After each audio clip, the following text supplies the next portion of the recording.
everyone, welcome to my channel. If it's your first time landing on one of my videos, my name is Stasia and I'm following a whole food plant-based diet. So today's video, I just want to talk to you about how I have really simplified my diet, really dummied it down to a few foods that I kind of eat on rotation. So I'm also going to be sharing my top 5 foods that I'm constantly buying at the grocery store to keep it super simple. I am constantly being asked, what to eat or what I eat. And of course, that's part of this channel is showing and sharing what I eat. But the truth is that the greatest thing about following a whole food plant-based diet is just how simple it is to actually put together meals, because the foods that we're using, they're so diverse, which I'm going to talk about a little bit more in this video, and they're just so easy to find, and let's be honest, super affordable. We're not talking about any type of specialty foods that you have to go hunting for, or crazy ingredients that you can only find at certain places to shop. Nothing like that. We are talking about the most basic foods that you can find at any supermarket and basically at your fingertips at any time. And the other side of keeping things super simple is knowing how to put those, easy foods that we're going to talk about in a bit, knowing how to put them together into super easy meals. And those meals, you can often eat those on rotation. So one thing I like to do is to pick about 2 to 3 meals, favorite things that I like to eat for breakfast, lunch, dinner, and snacks. And I actually write them down. I am the list queen in my house. I have 4 or 5 different books just full of different lists for different reasons. True story. So I'm constantly writing down my ideas, and it's no different when it comes to my food. So not only does this help me plan my grocery list and my grocery shopping so I know what to buy to make these meals, but also it just kind of keeps me in check as far as not deciding in the moment of being hungry what I'm going to eat. I kind of already have my go-to list that I know, for breakfast, lunch, dinner, if it's just a snack in the day or in the night, these are my options. So that has been super, super helpful in keeping things really dummied down. So I kind of just work on autopilot, if that makes sense. So if this is something that you're struggling with, or maybe you're just new to a whole food plant-based diet, or just super bored with everything you've been eating and just need some new ideas, then this next part is going to speak to you. I am putting my weight loss recipe ebook on sale for the lowest price I have ever put it before. The reason I'm doing this is because I'm getting ready to launch my second ebook, which will have completely different recipes. It's actually going to be an oil-free sauces and dressings and dips book, so completely different from this one. This one is over 50 super simple oil-free recipes. So before I launch that second book, I want to leave this last book with a bang. So it will be on sale for the lowest price ever. The link will be in my description box below. There are some super simple recipes in there that I'm sure you will find helpful. When you're choosing your meals, it's really important to think about what meals are going to fill you up the most. For me, I find that I love beans as far as the most satiating food. I know that for a lot of people, it's potatoes. I do love my sweet potatoes as well. And I do like regular potatoes, so I don't want to come across like I don't eat them or I don't like them, because I do. But I just feel for me that beans fill me up just a little bit longer than potatoes do. However, that just goes to show that we're all different. So you need to figure out what types of meals fill you up the longest, give you the most bang for your buck, calorically speaking, because that's what calorie density is all about, as well as finding meals that you actually like. And I've said this over and over on this channel. It is so important not to just stuff down food because you see somebody else eating it, or because someone else said, it's really healthy for you, or you see that they're having success with it. You really have to figure out what meals actually taste good to you. And I promise that's super possible following a whole food plant-based diet. To me, that's actually one of the best things, seriously, about this way of eating is just how easy it is to whip meals together and how delicious they taste as a result. Because we have so much variety to choose from. It's not like being on a restrictive diet where, your options are really limited. You're excluding categories of food that should not be excluded. Following a plant-based lifestyle, you have an abundance of things to choose from. So the only thing I would say is maybe for those that don't, know how to cook that great, it doesn't come very natural for you. I get that. And that part I understand as far as it might be a little tricky. Or if you're new to a whole food plant-based lifestyle, that could be another reason. So that's totally understandable. But once you find your groove, once you find those couple of meals and your favorite staple foods, it's really easy to keep it really simple. And another thing I want to touch on is desserts. Yes, you can have desserts. Sometimes people think that, when they're trying to lose weight or trying to get healthy, that means just eating nothing but, greens or, vegetables and, you know what I mean. But that's so far from the truth. Definitely try to figure out some healthy, delicious desserts that you will be able to enjoy as well, because this is a lifestyle. This is not a diet. So we're trying to figure out what foods we like that stay within our healthy bubble and that we are going to enjoy eating, as well as not sabotaging our health and weight loss goals. For example, for me, some of my favorite dessert foods or snack foods, whatever you want to call it, is definitely some nice cream. If you guys have not tried it, definitely try it. There's so many different variations on how to make it, and it's all so easy. Popcorn is another one. That's a huge one for me. I love me some popcorn, and it's really low in calorie density. I have hot chocolate, I use organic cocoa powder, and I use some plant-based vanilla almond milk to make it, and I'm telling you, it tastes so much better than even the hot chocolates I remember having before. I make chocolate protein balls, cookies, all kinds of things that you can just simply do by adding a few ingredients together, still keeping it super simple, super healthy. But yes, for the love of all goodness, you can still have desserts. You can still be excited about your food.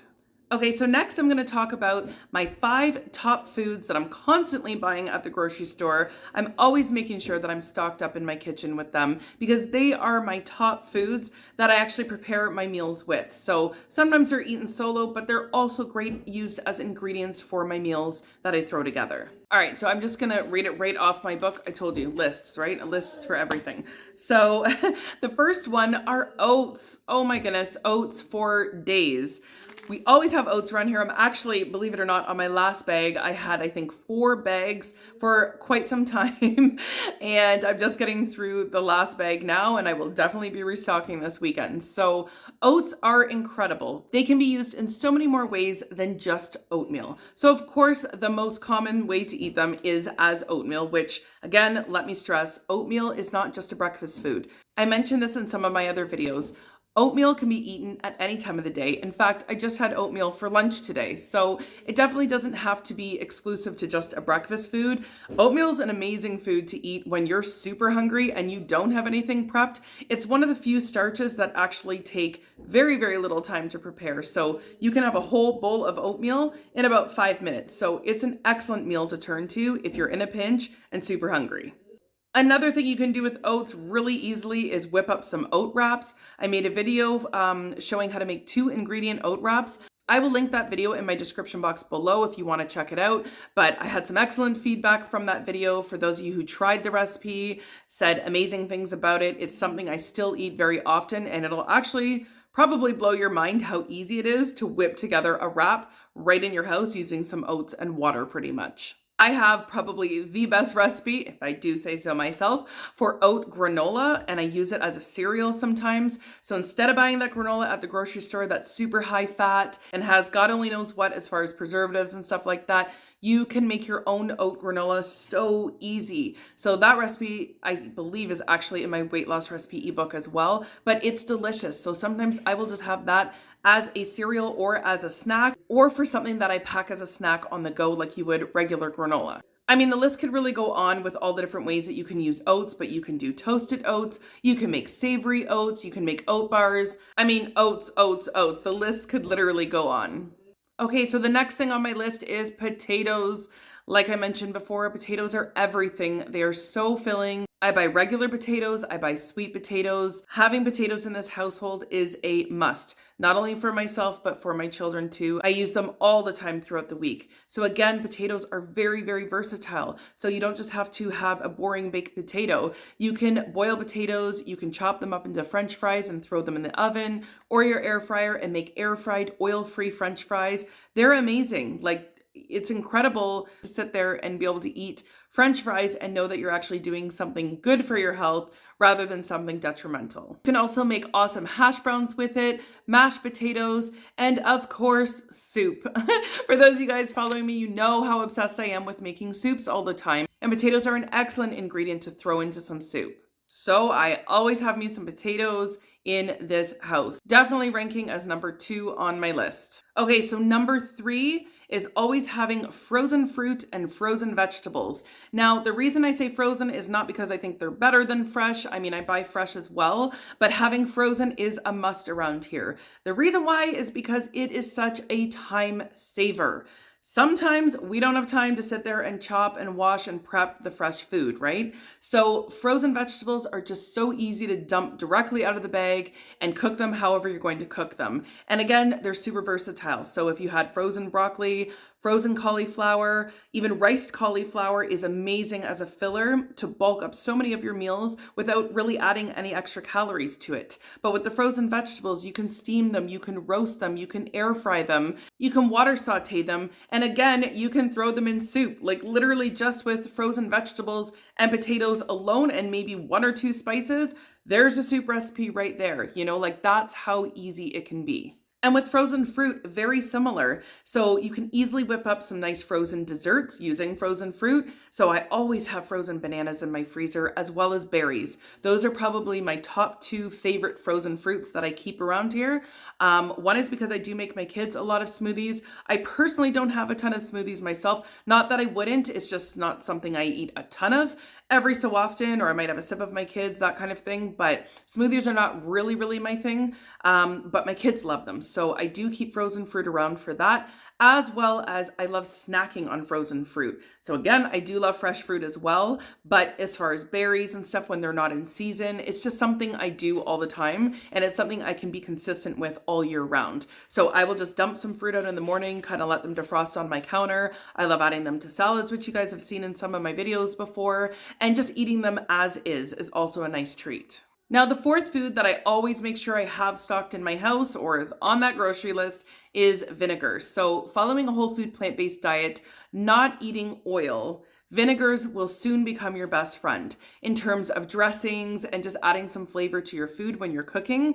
A lot of times we just substitute with water, but I find that it's also nice to sometimes substitute with a nice vinegar just to ramp up the flavor a little bit. And I'm not talking about just any old vinegar like white vinegar or something like that. I'm talking more about balsamic vinegars, and even more specifically, flavored balsamic vinegars are a favorite. Right now I have this delicious apple vinegar that I'm using.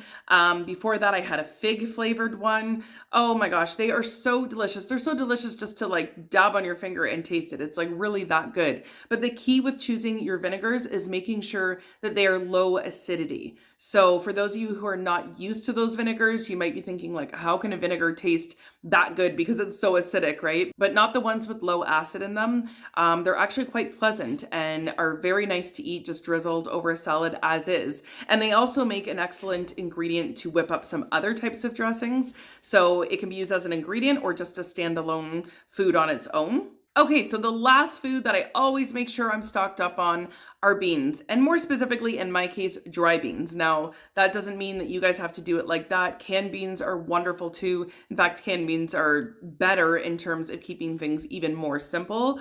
But for me, I just became obsessed with the way that my beans taste made in my Instant Pot. So me personally, I prefer to just pick a bean day, so to speak, and just batch cook all my beans, and then I throw them in the freezer and just pull them out as needed.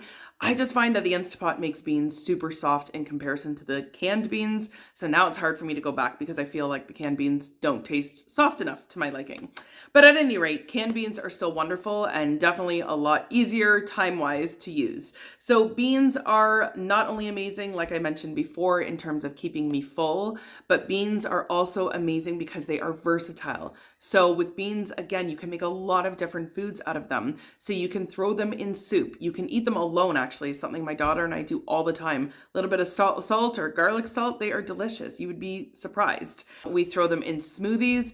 Don't knock it till you try it again, but they are amazing. Black beans made into a chocolate smoothie is incredible. You don't even taste the beans and you just have this really nice chocolatey smoothie. My kids love it. I love it. It's awesome. You can make hummus, you can make cookies, you can make bean dips, you can throw them into salads. And also I have a really amazing sweet beans recipe in that recipe ebook. It is incredible. That's what I make all the time for Thanksgiving, actually. So it's on my channel, actually. You can find it under my Thanksgiving video. That recipe is incredible for getting your beans in, and especially because sometimes we think of beans as far as being like chili and, you know, like spicy, that type of thing. This is an amazing sweet beans dish that I make that everybody in your house will love. So beans are another great food to be stocked up on just because they are so versatile. So I hope this video helped to show you just how easy it can be to really keep your diet simple. You don't need to go out and buy 1,000 different things, you know, and be creating recipes that require like 1,000 ingredients. You don't need to be doing all of that to eat healthy. It's totally your choice if you want to have a varied diet and try to eat the rainbow, which obviously is amazing for health. And, you know, that's great if that's what you want to do. But if you're not really someone who cares about that, it's also perfectly okay to just really keep the same foods on rotation, keep your diet super simple, and eat the same things over and over. Both are going to lead to optimum health. So it's really just a matter of preference. Of course, I'm not a professional or a doctor or nutritionist. That's just my little personal opinion. When I know what I'm eating, when it's a plan, when I know what I'm buying at the grocery store, I feel so much more on track, so much more organized, and so much more on point. It's so much better than going to the grocery store, being hungry, or feeling overwhelmed with just like not knowing what to eat. It's a horrible feeling. And that is also a way that you're more likely to fall off of track when you're just feeling like overwhelmed and lost with what to eat, right? So again, just try your best to keep it very simple. Have your top 5 or 6 favorite foods, maybe have your top 2 or 3 favorite meals, and stick to those until you get into your own groove. These things will become normal over time. Once you repeat a habit so many times, it just becomes no longer a habit per se, it just becomes your normal everyday life. All right, everyone, so the sun is starting to go down. You're probably noticing my lighting changing. So I'm gonna wrap this video up, but I hope you found it helpful. Again, don't forget that my recipe weight loss ebook is on sale for the lowest price. So don't forget to check that out in the description box below. And of course, if you are new here, I would love to have you stick around. This channel is all about health and weight loss content, following my journey, as well as doing everything I can to help you with yours. Thank you so much for watching, everyone, and I will see you in the next one.